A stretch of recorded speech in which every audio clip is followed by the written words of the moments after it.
March 6th, 1944. A few minutes before 11 in the morning, a Luftwaffe fighter control room somewhere east of Berlin.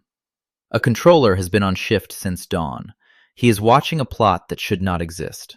Small, fast contacts, far too small to be bombers, are weaving through the bomber stream at 25,000 feet, all the way from the Dutch coast to the outskirts of the Reich capital itself. He has been told, by men more senior than himself, that this cannot happen.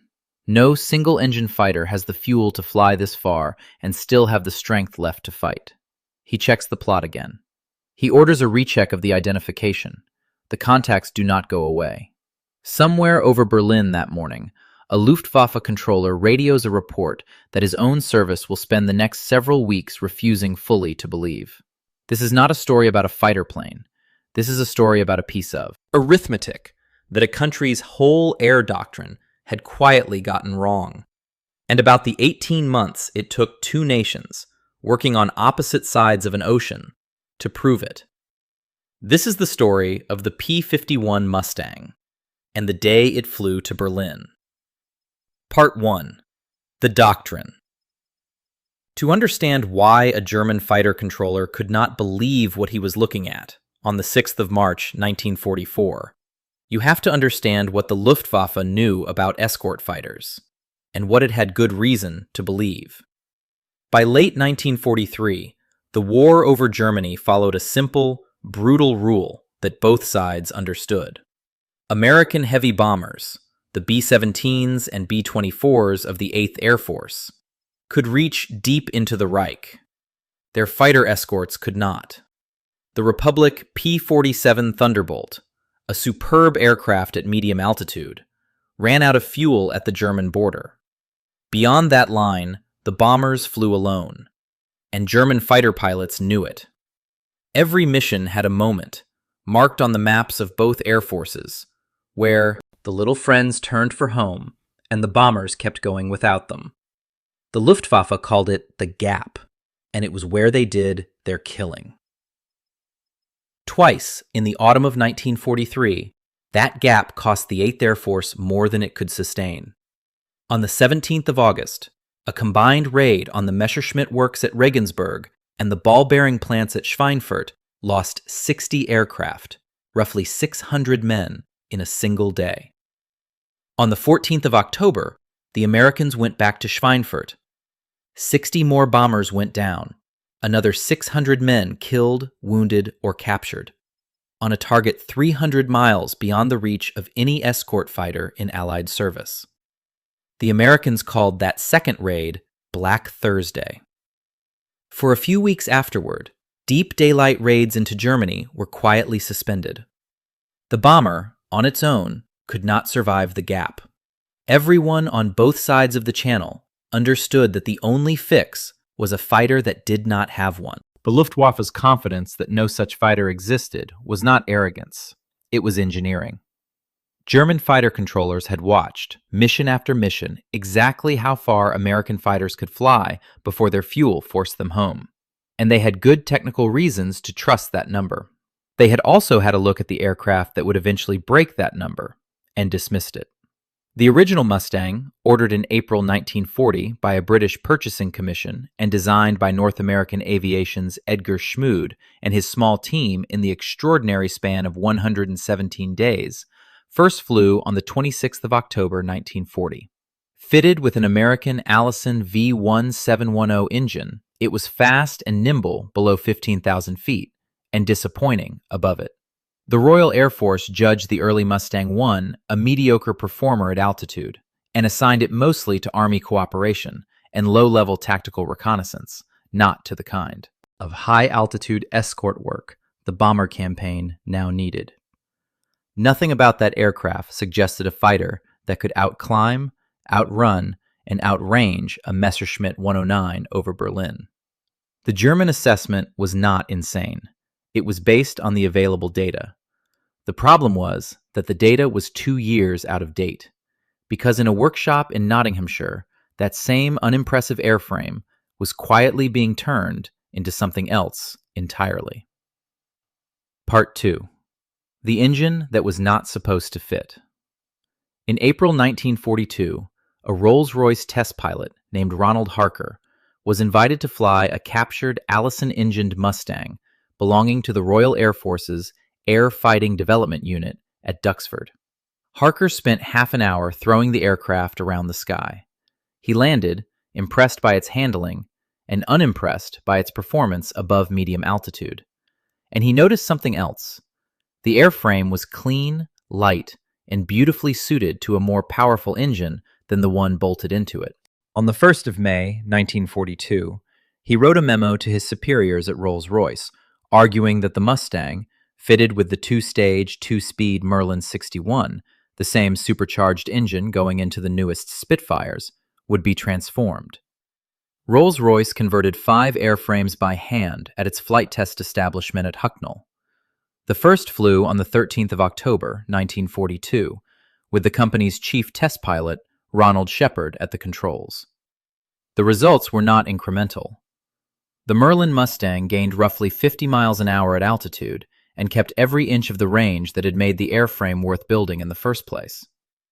By November, it was flying at over 400 miles an hour with full supercharge, a figure no Allison Mustang had come close to. It was, on paper, the fighter nobody had ordered and everybody needed. Getting it built at scale required someone in Washington willing to fight for it, and the man who did that was not an engineer. Lieutenant Colonel Thomas Hitchcock, an assistant air attaché at the American Embassy in London and, before the war, one of the finest polo players in the world, had watched the British testing program closely and became the project's relentless advocate back home, pushing the Merlin conversion against real skepticism inside the Army Air Forces, whose own official history would later admit that hesitating over the Mustang came close to being the costliest mistake it made in the entire war. Packard, the American car maker, built the Merlin under license as the V1650, turning it out on Detroit production lines at a rate no single British factory could have matched alone. North American Aviation fitted it to a redesigned airframe, the P-51B, built at Inglewood, California, and at a second plant in Dallas, Texas. Range on its own was not enough. The fuel still had to get there. Early Mustangs carried steel drop tanks, useful but heavy, and increasingly precious as strategic metal.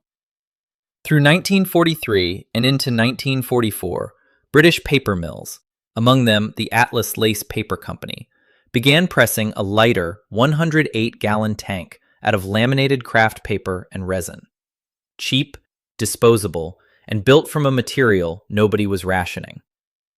Fitted with a pair of them, a P-51B could fly from an English airfield to Berlin, fight for the better part of half an hour over the target, and still make it home. The range the Luftwaffe's controllers had spent a year calmly measuring simply no longer applied to the aircraft actually crossing their coastline.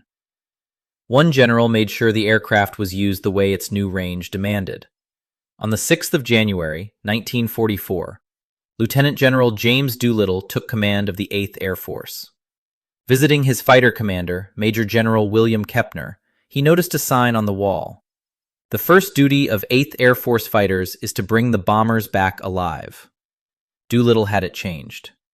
From January 1944 on, American fighters were released from close escort to range ahead of the bomber stream and hunt the Luftwaffe in the air and on the ground, wherever they found it. It was a controversial order. Some bomber crews felt abandoned by their own escort. It was also, in retrospect, the decision that broke the Luftwaffe's fighter force in the months that followed. If your father, grandfather, or great-uncle flew with the 8th Air Force, in the bombers or the fighters, or served in the ground crews that kept them flying, I would be grateful to hear their name and unit in the comments. These stories are how the memory survives. Part 3. The Deeper System. Notice what actually built this weapon, because it is not a story of one nation's genius.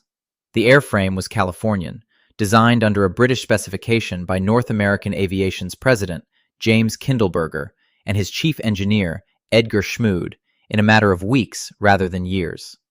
The engine was British, refined for a decade by Rolls-Royce, and then built in American numbers by Packard's automobile plants. A car company turning out a precision aero engine at a rate no British factory alone could sustain. The fuel tanks that gave the aircraft its reach came out of an English paper mill. The doctrine that finally used the aircraft correctly came from an American general willing to overturn a sign on a wall. No single nation supplied all of it. That was the point. Compare that to the system on the other side of the channel.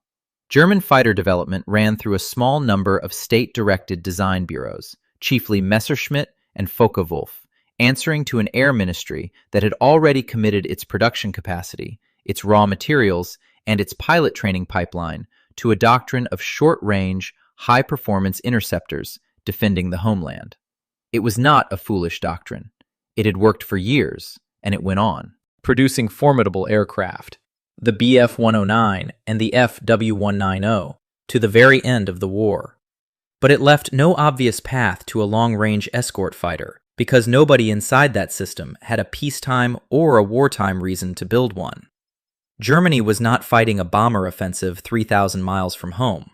It did not need what it did not think it needed, until American bombers were over Regensburg and Schweinfurt, and it was very much too late to build the answer from scratch.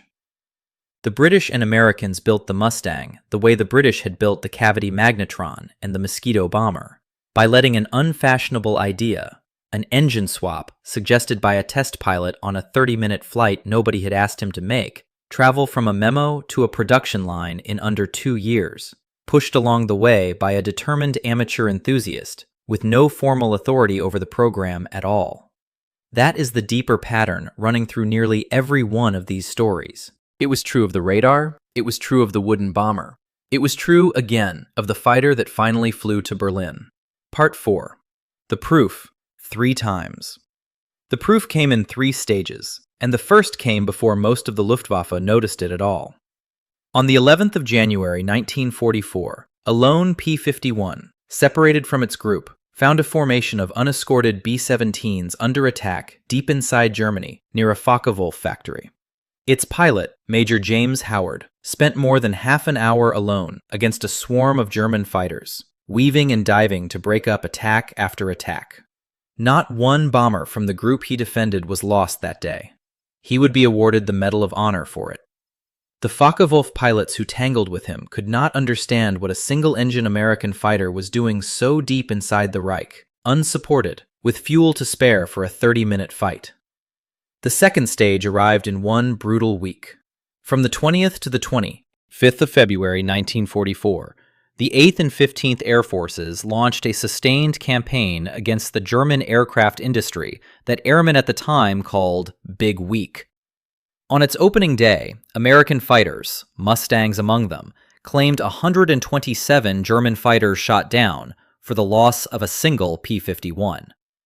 By the end of the month, roughly 434 German fighter pilots had been killed, close to a fifth of the entire force, and disproportionately the experienced ones the Luftwaffe could least afford to lose. A training pipeline can replace airframes faster than it can replace pilots who have survived 200 missions. Big Week was where that arithmetic started to run against Germany for good. The third stage was Berlin itself. On the 6th of March 1944, Colonel Donald Blakesley, commanding the 4th Fighter Group, led the first sustained American fighter escort all the way to the German capital and back, covering a force of more than 700 bombers. It was a brutal day. 69 American bombers went down to flak and fighters, one of the costliest single missions the 8th Air Force ever flew. But the escort had done something no Luftwaffe controller's arithmetic said was possible. It had stayed with the bombers over the capital itself, engaged the interceptors sent to stop them, and flown home. 2 days later, on the 8th of March, the mission was repeated, and over the southern suburbs of the city, 2 pilots of the 4th Fighter Group's 336th Squadron, Captain Don Gentile and Lieutenant John Godfrey, found the bomber formations they were escorting suddenly stripped of most of their cover and under attack from nearly 60 German fighters. In 20 minutes of close, low-altitude fighting over Berlin, flying wing to wing, the 2 Americans shot down 6 German aircraft between them. Gentile's score that day made him one of the leading American aces in Europe. Godfrey's made him one too.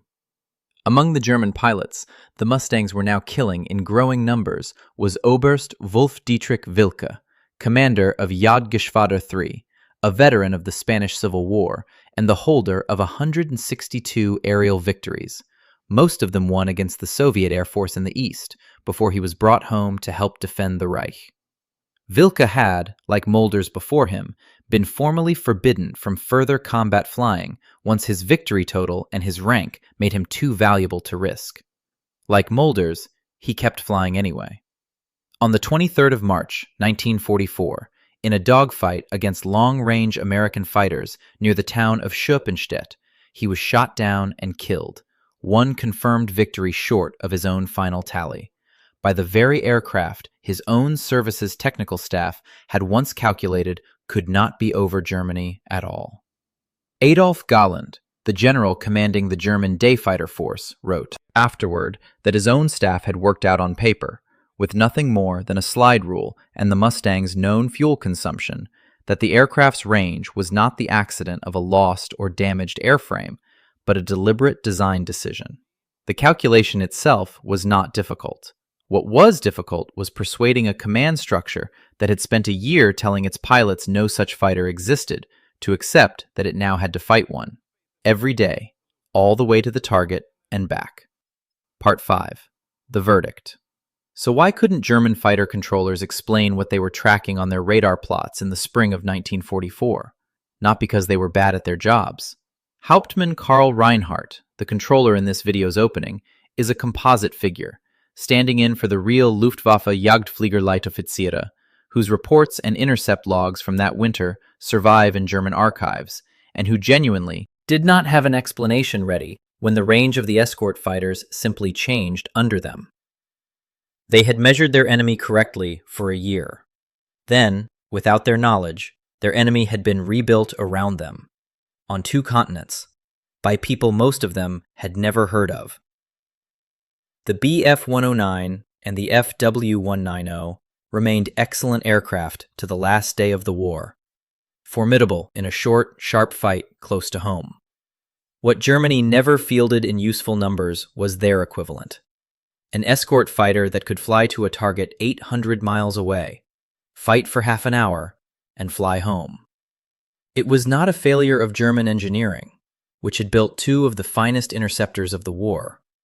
It was a failure of the system standing behind that engineering, one built entirely around defending the homeland and never asked, until it was far too late, to reach for someone else's sky.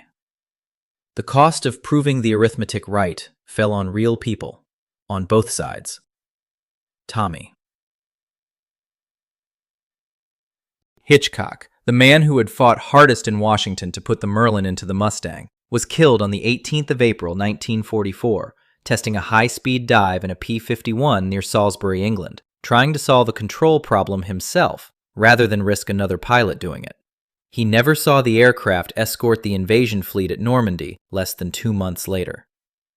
Wolf Dietrich Wilke, banned from the air and unable to stay out of it, died 5 weeks before that, over a small town in Lower Saxony, exactly the kind of veteran commander the Luftwaffe could no longer afford to lose and had no way left to replace.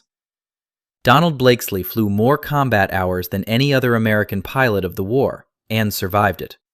Don Gentile and John Godfrey both survived the war as 2 of its most decorated fighter pilots, their names painted, at Gentile's insistence, on the same aircraft they had flown wing to wing over Berlin. By the summer of 1944, the daylight skies over Germany, so thoroughly the Luftwaffe's own in 1943, belonged to an aircraft assembled from a British engine, an American airframe, an English paper mill, and a piece of arithmetic a Rolls-Royce test pilot worked out on a flight nobody had asked him to make. The doctrine that lost was not stupid. It was simply built for a war that had already changed shape by the time anyone in Berlin was allowed to say so out loud. Subscribe if you want the next chapter, because there are more of these, more engineers, more pilots, more quiet decisions on both sides of a war that decided more than anyone realized at the time.